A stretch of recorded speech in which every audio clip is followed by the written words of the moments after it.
One flying fortress. Late of Seattle, now visiting in the Pacific. Pretty, isn't it? It's been flying for 3,000 miles. Unfortunately, it's lost. It's this man's fault. His nerve is gone. Everything he's been taught has left him.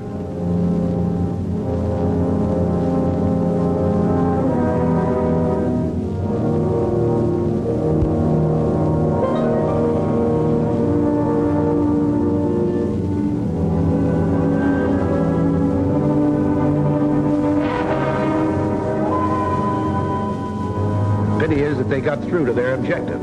Had to fight off half a dozen planes besides. And now, they're lost on the way back. One weak link will snap the strongest chain. Too bad. For our side. That plane was worth $350,000. I don't know what amount you'd quote on the man you take for your life. Why did this man get this job? Isn't there an X-ray machine that can look into a man and say, he'll do? Yes, there is such an X-ray machine, and it looks into men's minds and hearts and soul and finds them either adequate or wanting. It's called the Officers Candidate School of the Army Air Forces, and it's situated at Miami Beach, Florida. Sustineo Alas stands for I sustain the wings. These men and their minds and their discipline lies the hope that we will always keep them flying. How does the school test these men? How does it expose those that must not lead and teach those that can to lead? Where and how do we get those men? That's important enough to know. Here are 1,000 average enlisted men. They pass their physical tests and are asked 150 questions to determine their general knowledge. 480 men receive a grade of 110 or better. These are superior. These men must now, by evincing signs of leadership, rise to at least the rank of corporal. Should they, then, in the opinion of their commanding officers, show aptitudes and talents sought in the Army Air Forces, they will be recommended to an examining board. 29 men remain who may be chosen to enter Officers Candidate School. The examining board interviews each man personally. 24 remain. Another physical test, fuller than the first, eliminates one more man. 23 remain of the original 1,000, the cream of the crop.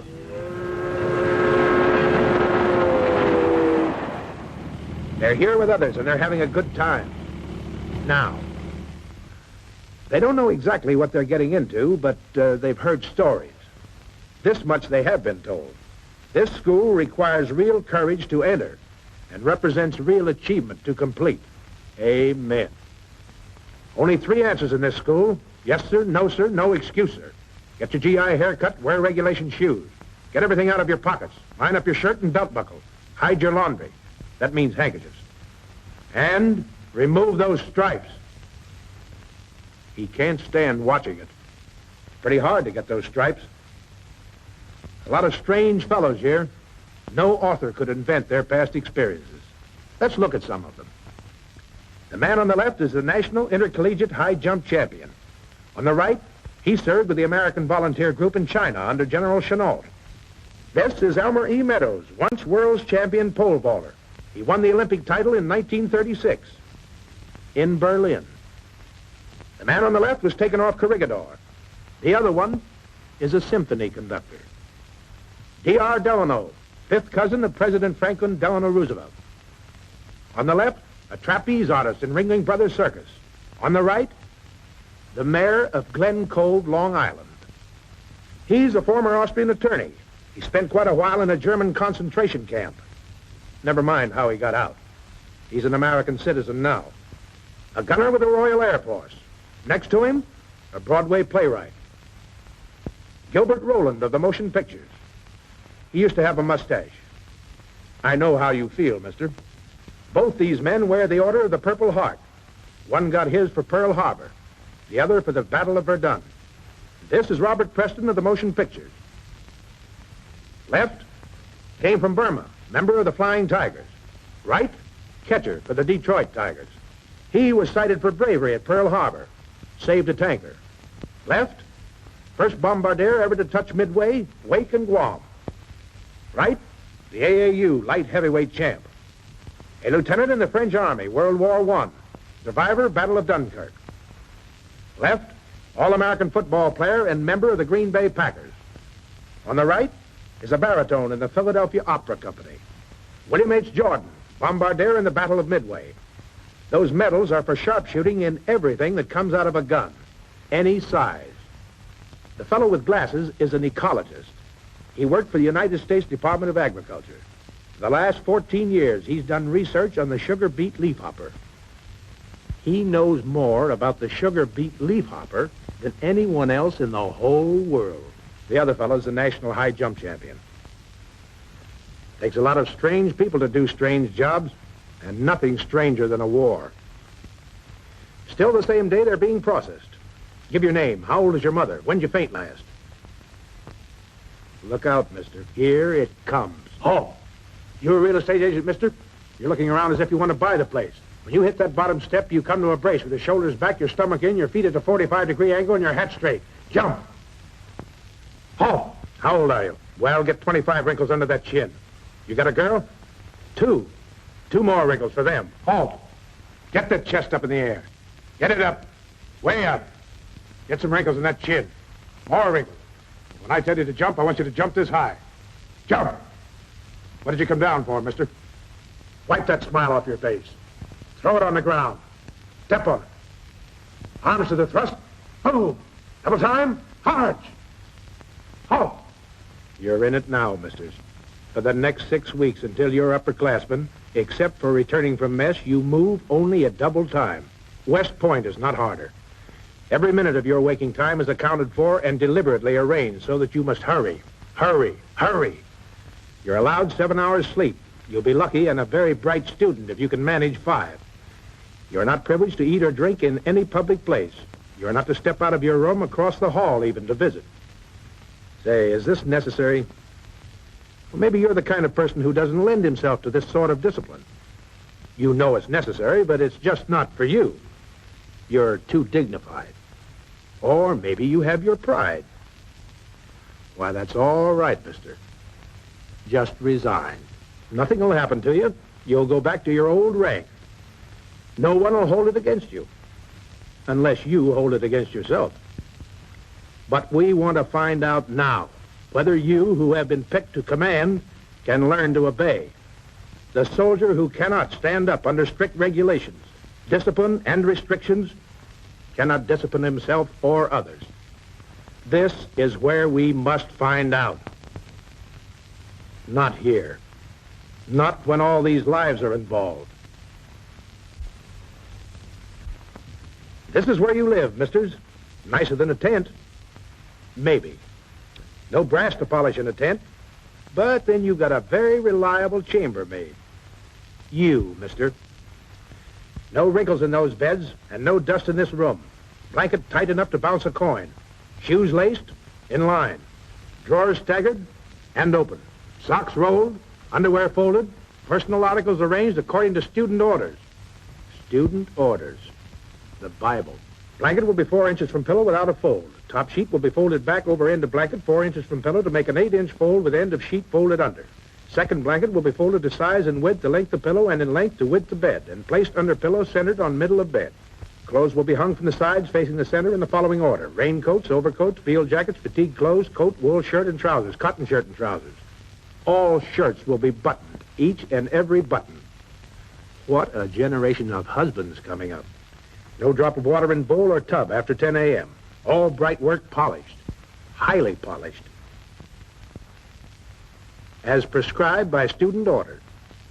Uh-oh, something. Who's the orderly this week? Shower curtain not fully extended. 1 demerit. Gigged.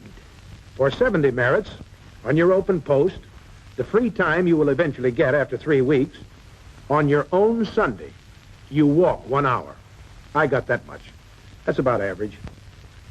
You get pretty mad walking that, but you talk yourself out of it. I ask myself, how tough is this school compared to real fighting? I wasn't going to sleep in any foxhole. I wasn't going to eat emergency rations out of a can in my pack. And I had an answer for myself. Stop squawking, mister. Keep walking. Let's look at one day. An average day. It's 5:30 in the morning. Dark outside. Have to close the window before you snap the light on. Blackout. In exactly 5 minutes if you're an underclassman, or 10 if you're an upper, here is where you better be. An underclassman falls in this way. An upperclassman is allowed to fall in this way. As you can see, he leads the life of Riley. Riley had a short life. All present, sir? And one step later, and Junior would have been absent and gigged. 50 demerits wash out an underclassman. 35 an upper. Uh-oh. A surprise visit from the Corps commander. Inspection. All men without garters will report themselves. And they do. This is the honor system. Your word is your bond. If you say you're wearing garters, no one lifts your pants leg. This is an elevator. And these are men who don't use it, even if you live 5 flights up, double time each way. Until 6:10, you brush your teeth and fix your room. And at exactly 6:10, you fall in for breakfast. How do you feel by now? Mad, huh? Why, they're singing. Pushed out of bed in the middle of the night, rushed up and down stairs, no breakfast, and they're singing. Funny thing is, they always pick sentimental songs in the morning. Well, the day's only starting. Maybe they won't be singing later. 7:55 in daylight. Off to school. Can't tell you the number of men in the school, military secret. But this is only a part of the total. Spies in the audience can count the number of feet and divide by 2. Here is the college campus. 4 45-minute classes between breakfast and the next time you eat. 33 courses in all, 8 military, the rest academic. Here is the backbone of the school. This is not an endurance contest, but a concentrated educational course. And concentrated it is. Air and combat intelligence, administration, identification of aircraft, mess management, supply, military law, and 27 more subjects. At West Point, many of these subjects in detail take a year of study, but we're at war now. Your standing in each subject is relative to the rest of the class. 100th from the top or 100th from the bottom. Below this line is unsatisfactory. If all these men are Einsteins, you better be smarter. Voice in command. Takes a lot of toughening to throw your voice a few hundred yards. Forward! Get that? Forward! Then the explosion.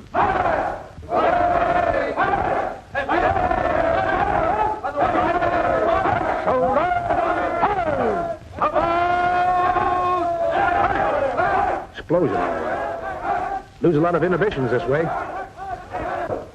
At 225, that's 1425 in Army talk, calisthenics. You command yourself.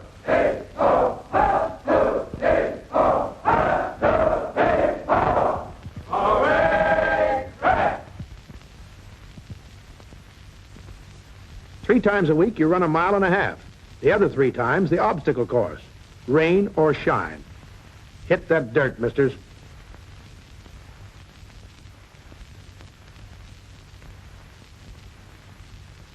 The average loss of weight per man is 8 pounds. Waist, 2 inches. You'll find it on your chest.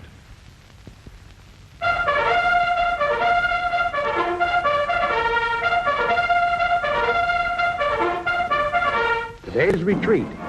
It comes 4 times a week and lasts 2 hours. Here the squadron's parade. For a ribbon. Just a ribbon.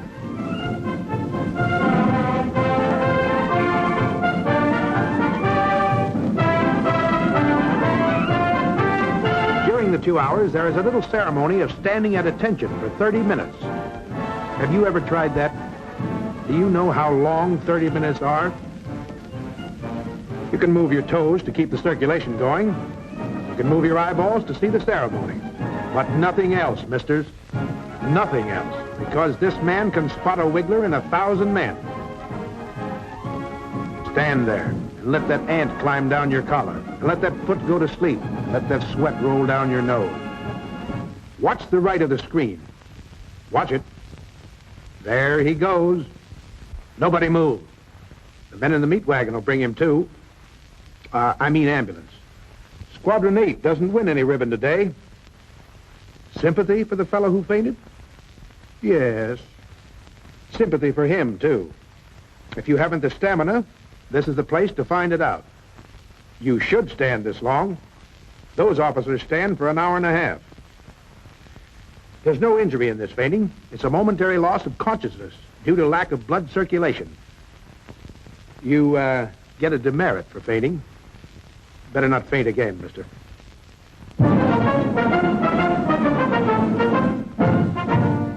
That's quite a band. Many famous orchestras are represented in there.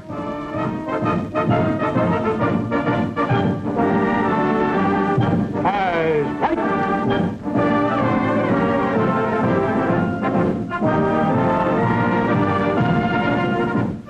In case you're not an expert, that's good marching. I don't know. I stood retreat a lot of times. And I'm not crazy about sweat running down my nose for 30 minutes.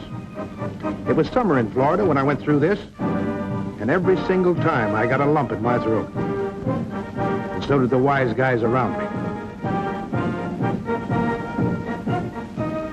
Don't tell me they're not complaining now. We heard this was a mechanized war for Barley Blue. We heard this was a mechanized war, so what the hell are we marching for? Well, they're complaining, but I don't think they're going to desert. At 6:20, they're through with supper. Except for lectures and training films, and a haircut once a week, and getting their laundry, why, they have nothing to do but study. 11 o'clock, lights out. And a long day. But they're in soft beds, if they're in bed.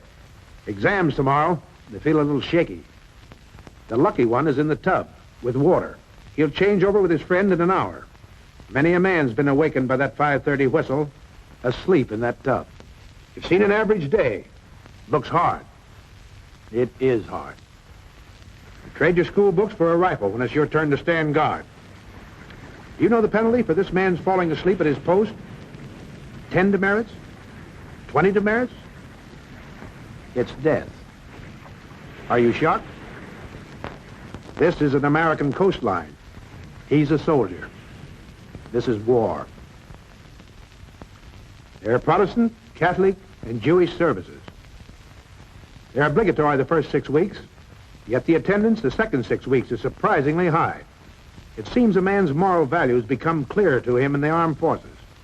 It was General MacArthur who said at Bataan, there are no atheists in foxholes.